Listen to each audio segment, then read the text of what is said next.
Assalamu alaikum. So today we are going to start the next module, that is spine. We have covered upper limb, hand and upper limb. So now we are going to do the spine section. Spine section I have divided it into three or four broad topics. First, we are going to discuss about the disc prolapse. Second, we will discuss the tuberculosis in particular.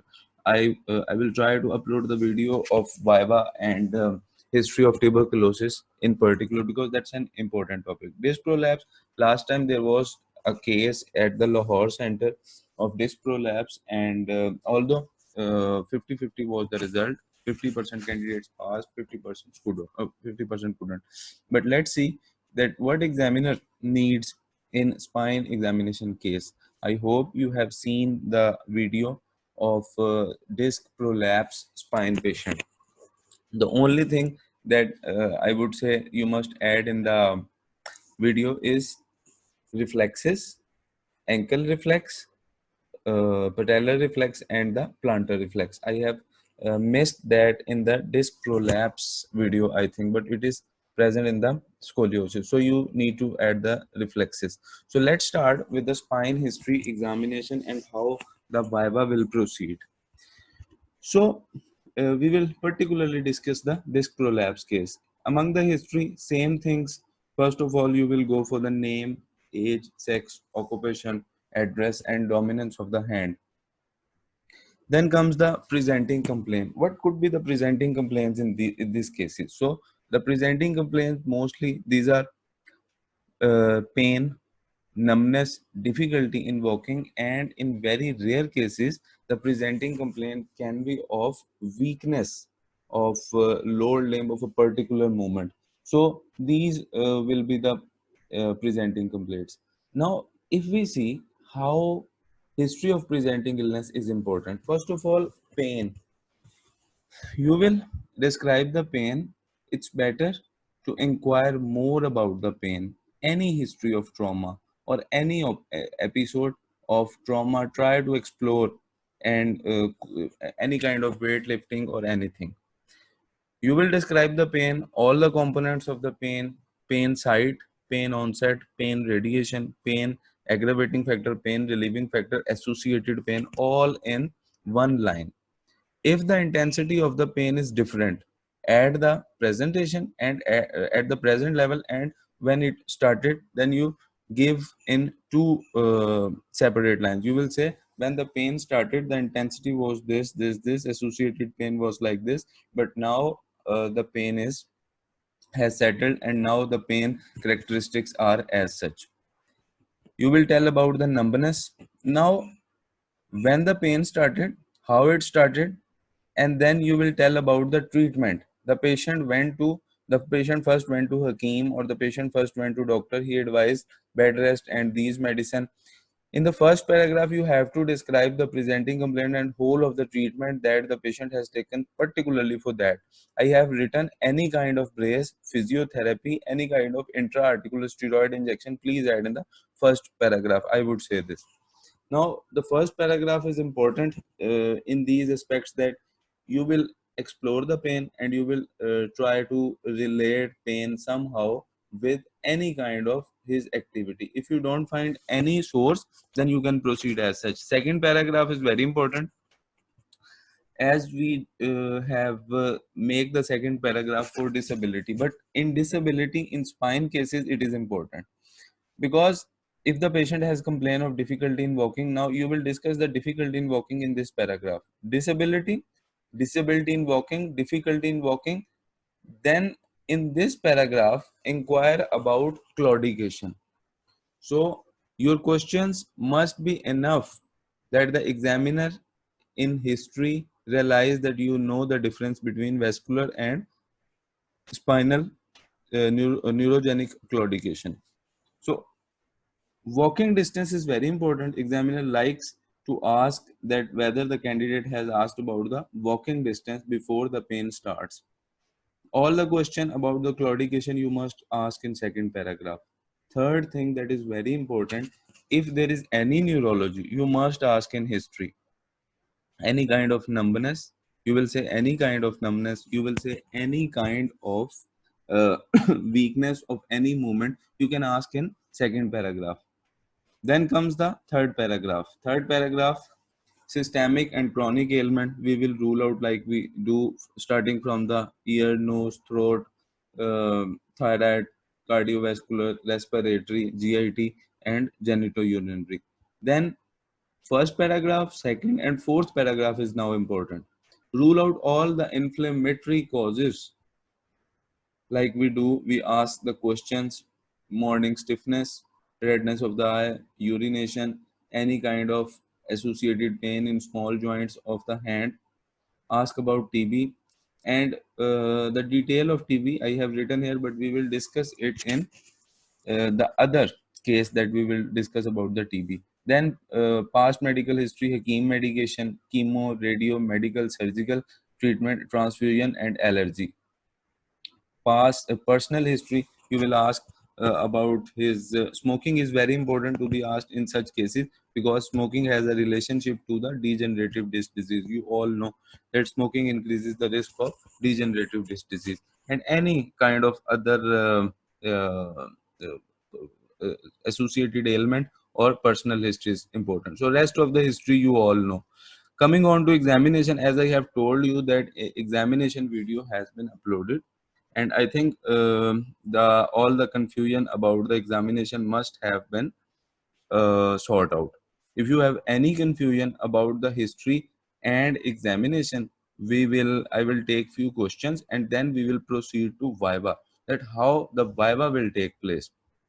So examination, a quick review of the examination. If I tell you, see, in examination, as I told in you in video, it's better to see patient how he is undressing, how he is sitting, and how his posture is. There are different measurements. I wrote all the spine cases in one chapter. I will try to write it separately in the next edition. So start with looking, any brace, anything else, then you ask him to stand up. You inspect from front, side, back.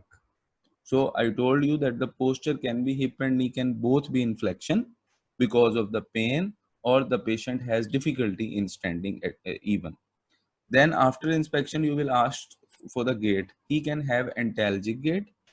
After inspection, gait. Now the next thing that will come, you will ask him to sit and squat. Sit and squat will tell you many things about weakness of hip flexor, knee extensor, or anything else. Then you will ask stand on toes and heels. Stand on toes and heels is very important. It tells us, it gives us information and rules out Cauda-Equina syndrome, any kind of foot drop or anything. You have done this. Now you will do the modified Schober test.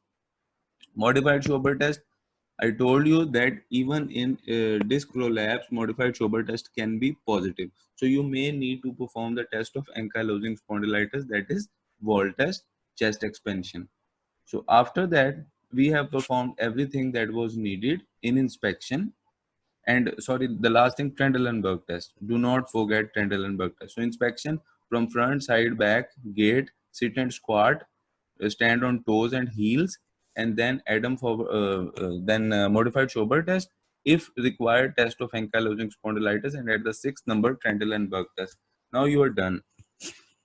You don't need any measurements that I have mentioned here. These measurements, these are for scoliosis. All the 6 measurements except the Trendelenburg test.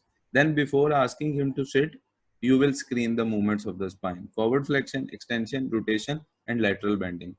And then comes the palpation. As I told you, go at the back of the patient, palpate, temperature, tenderness. After doing this, now the next important part comes, that is dermatome and myotome. So remember the dermatome and myotome as per ASIA scoring, because they are written differently in different books. I would say stick to the ASIA scoring. So you will start from the T4, and then T10, T12, going on to up to S1.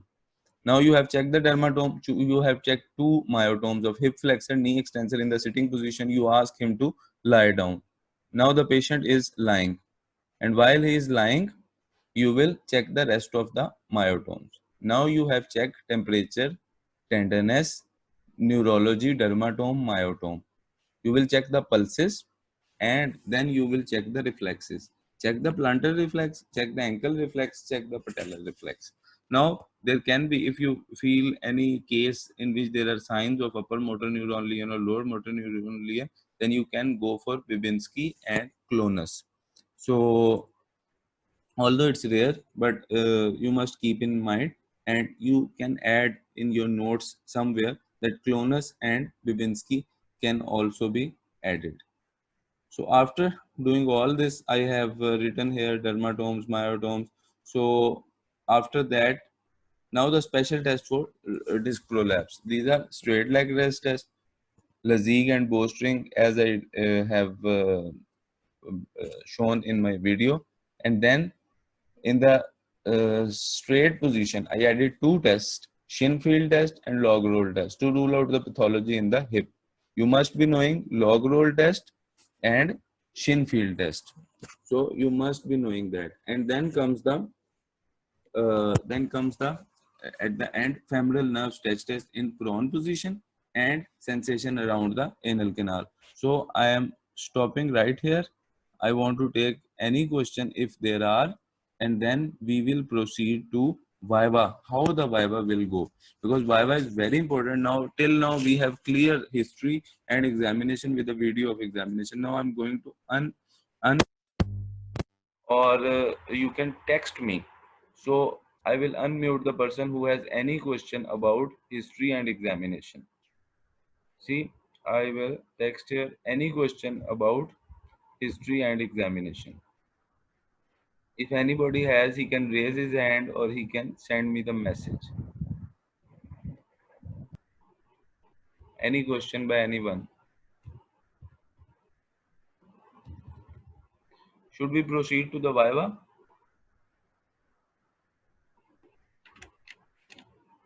So I think let's go to the Viva. The history and examination are till now clear. So I am going to Viva now. Just let me text once any question about history and examination. I know the speed of examination was a bit faster, but because I have uploaded the videos, I think that you must have seen the video. That's why I was a bit fast in the examination. So let's start with the Viva now. So in Viva section, I'm going to teach you how to read the MRI as well. So just stay here. In Viva question, he will start. So there is a question. No. In Viva section, he will ask, narrate your findings. Practice with your uh, mates, with your colleagues who have a group, how to narrate history, how to narrate examination. This is very easy to take the class and take all these points, but it is very important to narrate the history. How to narrate history is also an art. We may be able to do some class on how to narrate the history. So he will ask, what is your differential diagnosis? In lumbar disc prolapse, the possible differential diagnosis could be, what it could be, spondylolisthesis as per the age, degenerative or ischemic, and then disc prolapse, spinal stenosis, Corda-Equina syndrome, and tuberculosis, infection. So all these can be the possible findings.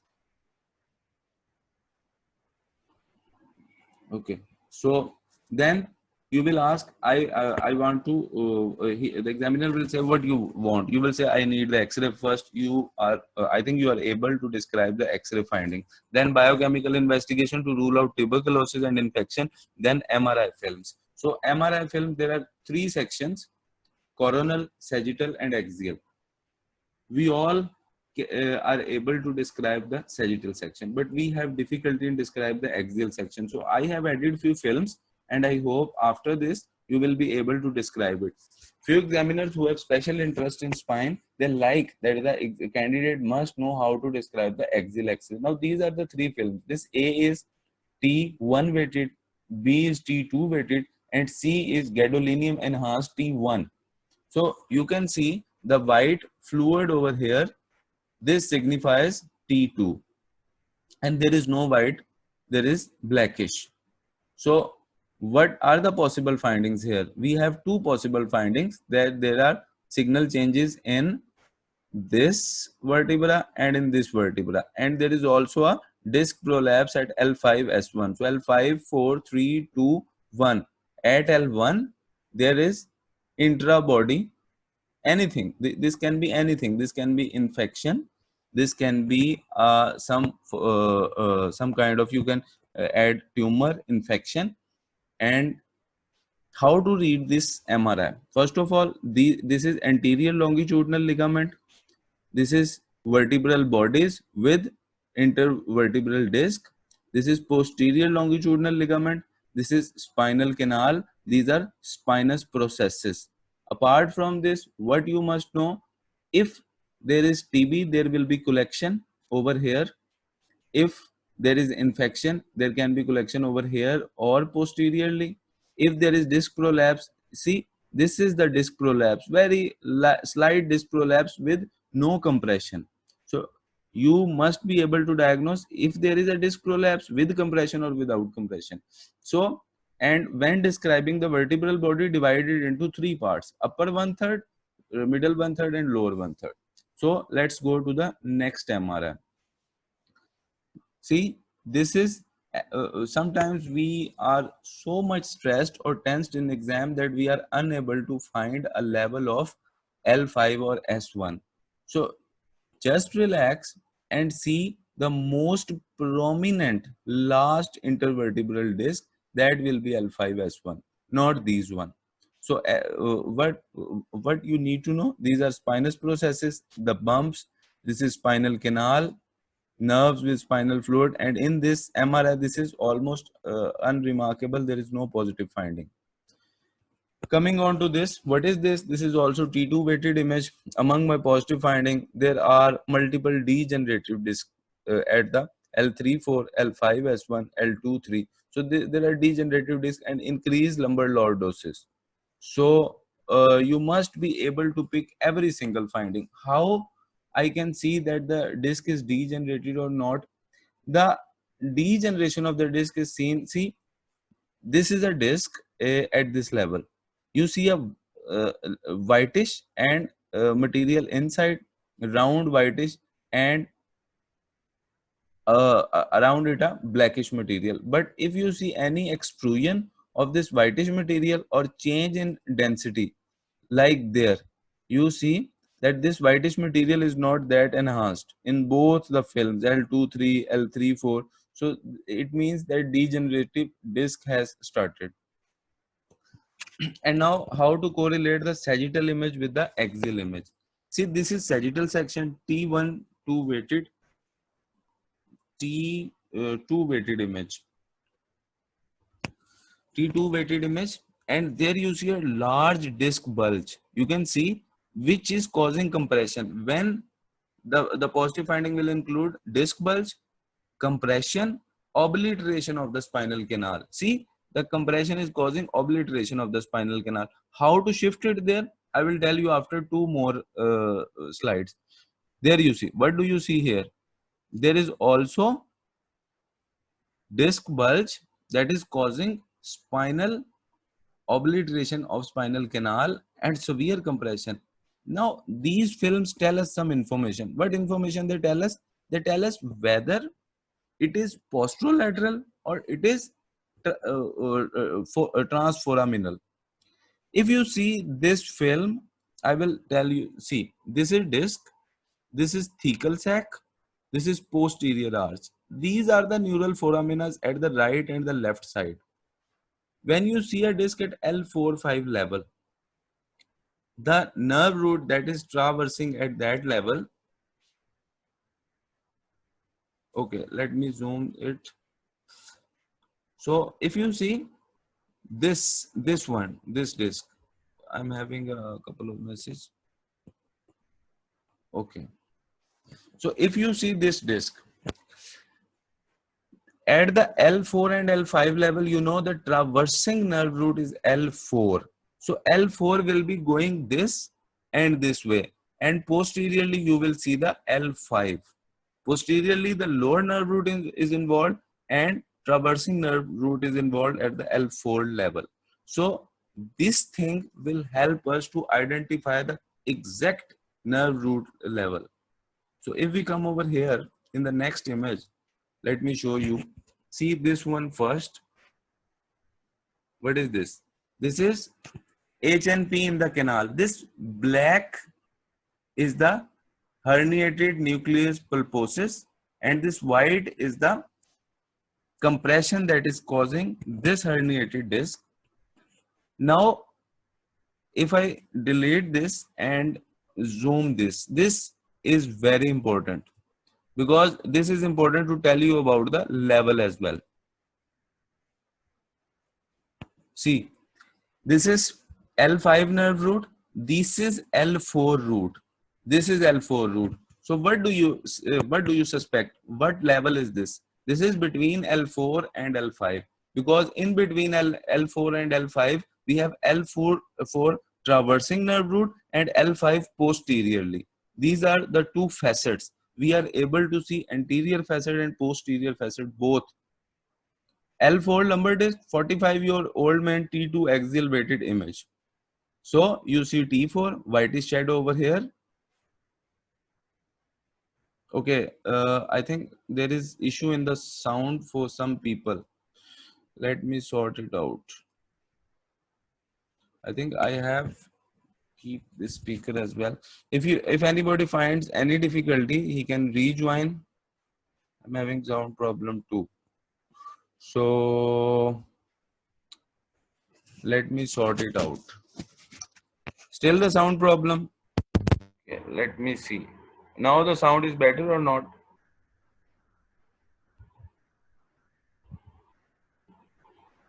Otherwise, let me switch off the fan. That might help.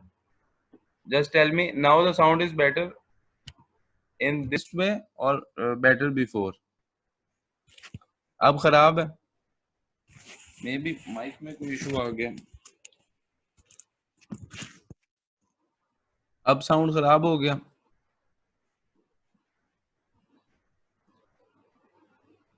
Okay. ठीक है. So let's go on. देखो अब ये वाला जो image है आपका, ये वाला this is very important. It is telling us about the level. ये L4 lumbar disc है. So L4 और L5 के दरमियान L4 के लेवल पे L4 ट्रावर्सिंग नर्व रूट होगी और L5 जो है I will repeat in the end, don't worry.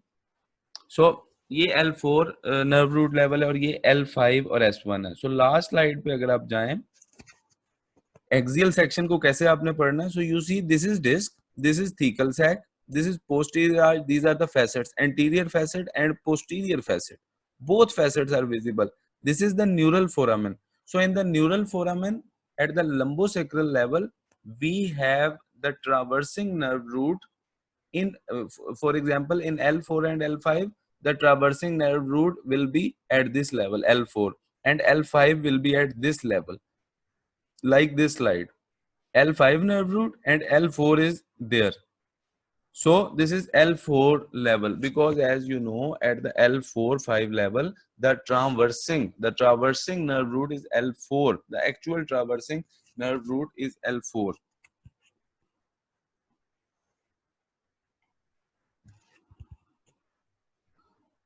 Okay. I got the thing that there is. Okay, so let's move on. We can move further. Now the next last slide. See, this is also a slide that will further clarify the things.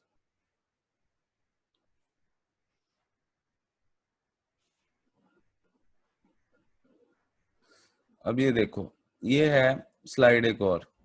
L4 disc है, exiting nerve root L4 है. This is the exiting nerve root L4. This is the neural foramen. This is the traversing nerve root that I have told L4 है, that is traversing. L4-5 nerve root at the posterior aspect. This is spinous processes. These are the laminas, pars, superior articular process, inferior articular process. These two pictures are very important. These will help you more. So these two pictures are very important. Now coming on to this, let me delete it and let me show you this one. So you see L4 superior vertebral body. This is pedicle, superior articular process, inferior articular process, traversing nerve root, and this is spinous process. So let's move on to possible viva question. Now we have done the history, examination, and how to read X-ray and MRI. Examiner expect that you must know how to read axial MRI and axial sagittal MRI. So let me take questions. If there are any, then I will go to the viva. Are there any questions? Please text me. I'm having a slight issue of internet. Let me just fix it while you people text me your message. It will hardly take me a half minute. So stay here. I'm just going to correct my internet. And meanwhile, text me if you have any question till now for MRI. I'll explain again.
Okay, so there are no questions for the MRI or the X-ray. Now let's move on to the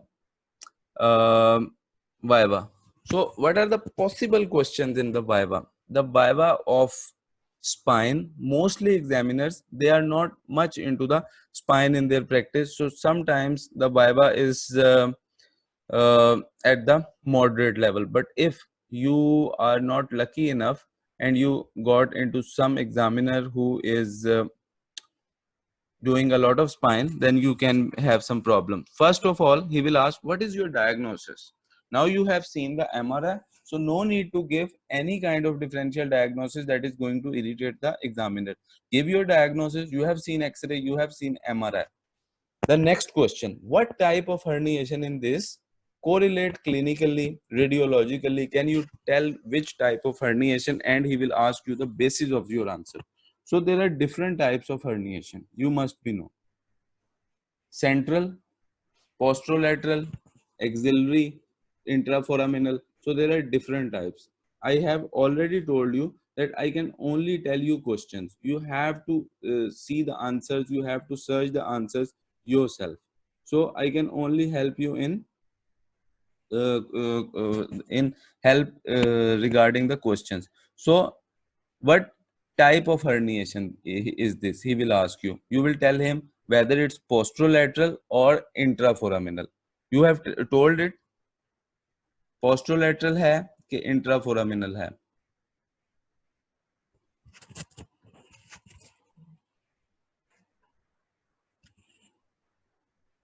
So you have told him कि posterolateral है या intraforaminal है.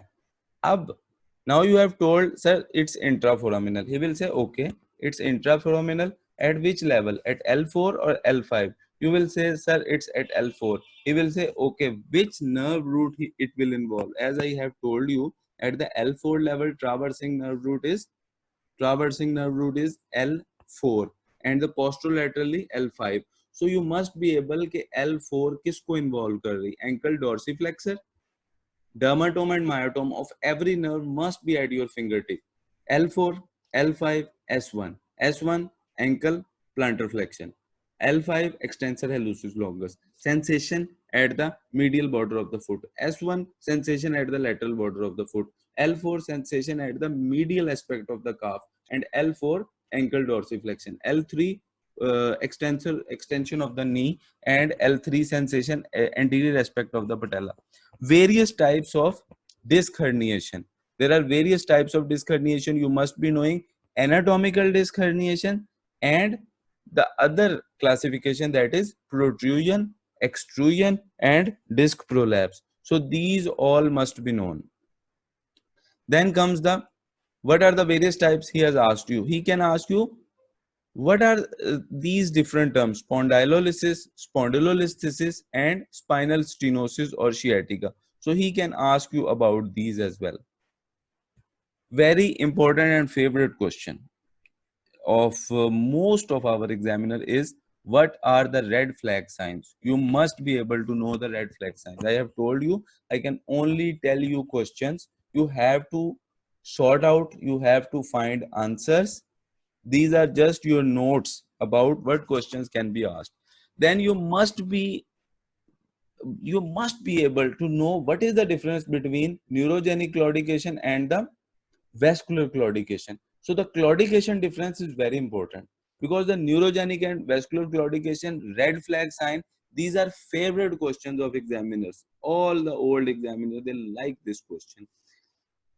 Grip about the neurogenic and vascular claudication must be so strong that you are able to tell all the points in a minute. Then he can ask you question with reference to a particular nerve root. As I have told, he can ask L3, what dermatome or myotome it will involve, L2, L4, S1. SLR is a very important question, because SLR, he can ask SLR at which degree it is significant. If it is less than 30 degree, what does it signify? If it is more than 30 degree, what does it signify? If it is positive after 70 degree, what does it signify? So you must be able, and you must be able to know that the disc prolapse is significant when there is positive between 30 to 70 degree. If it's positive before 30 degree, then think of some other pathology. He can ask you questions about the cauda equina syndrome. Very important question. Cauda equina and the treatment of cauda equina, both are important questions. How will you approach this particular case? That is in exam. Always start with the conservative, because in exam you won't have the case that needs emergent surgical management. Always start with the conservative treatment. Now, what is the conservative treatment? Always add conservative treatment. Do not tell about the steroids in disc prolapse. There is no documented role. You can say and defend itself, there is no documented role of steroid, oral steroids. Then he say failure of conservative treatment. But now, do not jump on to surgery. Go to epidural injections. Sir, I will go for epidural injection. If it is if it is in the foraminal space or traversing nerve root, I will go under image intensifier. Epidural injection, he may ask what is the basis of epidural injection. So basically, it has anti-inflammatory role direct at the site of the disc protrusion, so it decreases the pressure. This is the answer. Then comes the operative treatment. So remember, operative treatment of all these things, because examiner can ask. He can ask about spondylolisthesis, prolapse disc, and cauda equina. Treatment of all this, because the difference of treatment is only about fixation or not fixation. So various options that are included in discectomy. These are, you will give him, sir, there are various options, but I have seen this and I am expert at this, I will go for this. Open discectomy have further types: laminotomy, laminectomy, and simple discectomy. Microdiscectomy, endoscopic, and percutaneous. So these are the various options. Then comes the amount of disc material. Mostly recommendations are 5 gram disc must be removed, 1 to 7 gram. What approach? He can ask you about the posterior approach in lumbosacral spine. Not much approaches can be asked, but in TB I will tell you different approaches. Amount and duration of relief after surgery. The relief, quick relief of pain must be at the 1 day after the surgery, right after the surgery, and the symptoms that are neurological symptoms, they improve after 6 weeks to 3 months. Any indication of fusion? Yes, if you have done the laminectomy, if you have done the laminectomy on both sides, then you will go for fusion. If there is prolapse of the vertebral body, then you will go. If there is spondylolisthesis, then you will go for fusion. And he may ask you different fusion techniques, so you must be able to answer the different techniques. What are the complications? You must be able to know complication, recurrence, epidural tear, or anything else. What are the causes of failure? Inadequate excision and epidural tear management. It is very effectively written in Campbell. So we are short of time. That's why I want to take your questions now, because the time is about to end. I am going to unmute all his hand, and we will.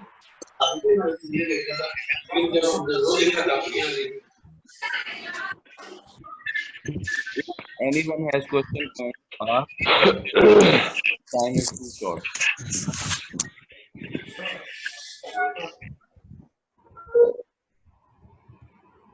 Any question about MRI, X-ray, Viva, or history taking? Because I have to be a bit fast, because we have only 40 minutes. So anything? Yes, Sufyan has a question. I am unmuting him.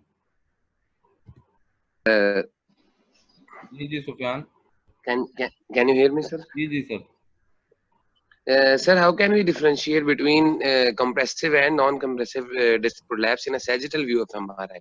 Most of the times it seems to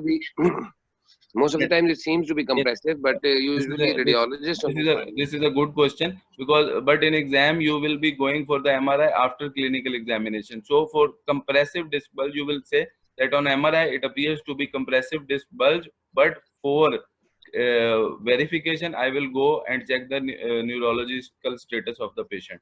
So definitely the neurological status of the patient confirms whether it's a compressive or non-compressive bulge, because mostly we see that the bulge is compressing but there are no symptoms. Yes, thank you, sir. Okay. So Faisal has a question. Yes, Faisal. Yes, Faisal. Assalamualaikum Irfan भाई. जी जी. Can you able to hear me? जी जी जी. आवाज आ रही है मेरी? जी जी. अच्छा, मेरा question ये है कि ये जब हमसे पूछेंगे कि भाई आप किस तरह इसको ऑपरेटिवली मैनेज करेंगे, ठीक है? ठीक है. तो हमने सारी अप्रोचेस सारी डिटेल से याद करनी है? नहीं आपने हाँ पूछो. या फिर एक जो मेन अप्रोच फर्स्ट करेंगे पोस्टीरियर मुझे अच्छी लगती है, तो मैं उसको डिटेल से याद करूं, बाकी के नाम? बेसिकली इसमें ना कोई लंबी चौड़ी अप्रोच नहीं है. आप माइक्रो डिस्केक्टमी है तो उसके छोटे से इंसिजन है. आइडियली आपको सारी अप्रोचों का पता होना चाहिए, बिकॉज इन एग्जाम में भी आपको भी पता है, लास्ट एग्जाम में अगर नेक रिकंस्ट्रक्शन आप नहीं भी करते तो एग्जामिनर फिर भी पूछना चाहता है. तो ये कोई लंबी चौड़ी अप्रोच नहीं है, एक ही पोस्टीरियर अप्रोच है. माइक्रो डिस्केक्टमी की भी छोटी सी अप्रोच है. आपको पता होना चाहिए लेमिनोटमी कब करनी, लेमिनेक्टमी कब करनी है, और डिस्क एक्सीजन अगर मैं कर रहा हूँ परक्यूटेनियस कैसे करनी है. 3-4 चीजें पता आपको सारा ही होना चाहिए. Thank you sir. ओके. अच्छा, माइलोपैथी फाइंडिंग्स जो हैं ऑन एमआरआई, मैं आपका क्वेश्चन समझ नहीं पा रहा मुजफ्फर, क्या कहना चाह रहे हैं आप? सर्वाइकल माइलोपैथी के लिए तो हम अलहदा से बात करेंगे किसी क्लास में. मुजफ्फर क्या कहना चाह रहे हैं? मैंने आपको अनम्यूट किया. सर, इस तरह के अगर कोई पेशेंट आता है विद पैरालिसिस या वीकनेस के साथ, तो उसमें फाइंडिंग किस तरह देखेंगे एमआरआई में माइलोपैथी के साथ? यार बेसिकली तो माइलोपैथी के लिए जो स्पेसिफिक साइंस हैं जो हम सर्वाइकल माइलोपैथी में जाके डिस्कस करेंगे, जो उसका हॉफमैन साइन है और बाकी सारे साइंस हैं ना, उसकी गेट देखेंगे और उसके 3-4 स्पेसिफिक साइन करते हैं. तो these will tell us about the myelopathy. अभी लंबोसेक्रल स्पाइन में तो आपको बाकी चीजें मिल सकती हैं, कोई अपर मोटर, लोअर मोटर, वो जब होगा वो तो सर्वाइकोथोरैसिक या सर्वाइकल केस होगा. अभी हम स्पेसिफिकली, मैंने इसलिए कहा कि लंबोसेक्रल डिस्क को डिस्कस कर रहे हैं. Okay sir. ठीक है. So any other question, then we will end it. I know I was bit